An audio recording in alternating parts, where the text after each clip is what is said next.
नमस्कार। अब मैं आप लोगों के समक्ष यह बतलाने जा रहा हूँ कि हम लोगों के यहाँ भारतवर्ष में छठ व्रत का जो त्यौहार होता है, कार्तिक के महीने में और चैत के महीने में साल में 2 बार जो छठ का त्यौहार मनाया जाता है, तो छठ के त्यौहार में स्त्रियां, औरतें या मर्द ये लोग उपवास करके प्रसाद का निर्माण करते हैं। औरतें रात्रि भर आदित्य बाबा कहते हुए अपने को परमात्मा में लीन करते हुए और प्रसाद का निर्माण करते हैं। तो कहने का तात्पर्य यह है, उस दिन का प्रसाद, छठ व्रत के अवसर का बना हुआ प्रसाद, उसमें स्वादिष्ट आ जाता है, स्वादपूर्ण हो जाता है, काफ़ी स्वादपूर्ण हो जाता है। क्यों, क्या कारण है? इसका मुख्य कारण यह है कि सभी का भाव परमात्मा में होता है। सूर्य साक्षात परमात्मा है, भगवान है। क्योंकि गीता में भी कहा गया है कि शशि और शशि माने सूर्य, चंद्रमा और सूर्य से जो प्रकाश निकलता है वो कृष्ण कहते हैं कि मैं ही उसमें हूँ।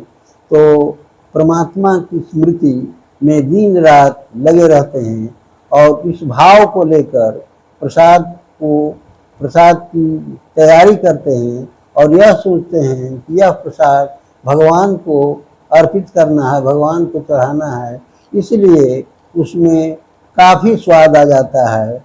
उदाहरण के लिए आप समझ सकते हैं कि मान लीजिए कि किसी दिन औरतें यह समझ लें कि हमें पति को नहीं, चाचा को नहीं, दादा को नहीं या पुत्र पुत्री को नहीं, बल्कि परमात्मा के लिए हम भोजन तैयार कर रहे हैं और परमात्मा ऐसा विचार भाव लेकर के, बल्कि अगर हो सके तो परमात्मा की स्मृति करके, कोई भजन हो, कोई स्मृति हो, तो उसमें संलग्न होकर उस दिन भोजन तैयार करें और लोगों को भोजन खिलावें।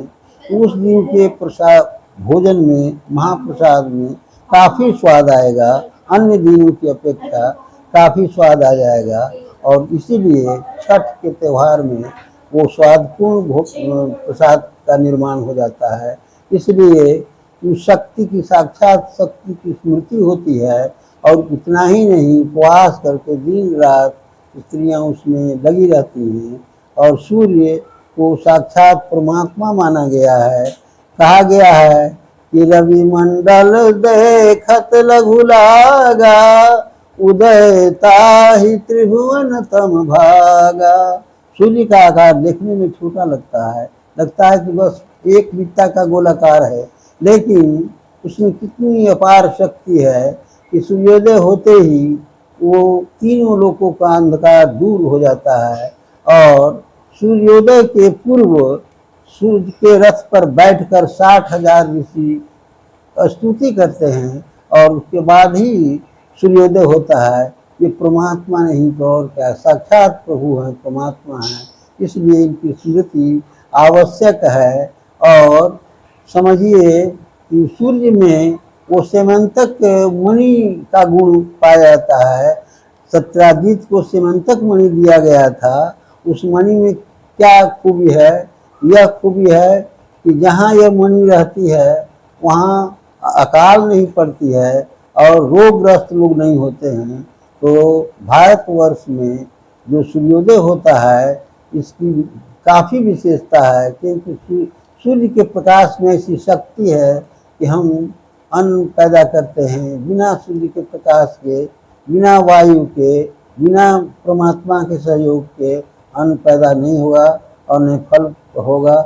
इसलिए इसमें काफ़ी शक्ति है। तभी तो छठ व्रत के त्यौहार में प्रसाद स्वादिष्ट होता है, स्वादपूर्ण होता है। इतना ही कहकर मैं अपनी वाणी को विराम देता हूँ। श्रोताओं को नमस्कार।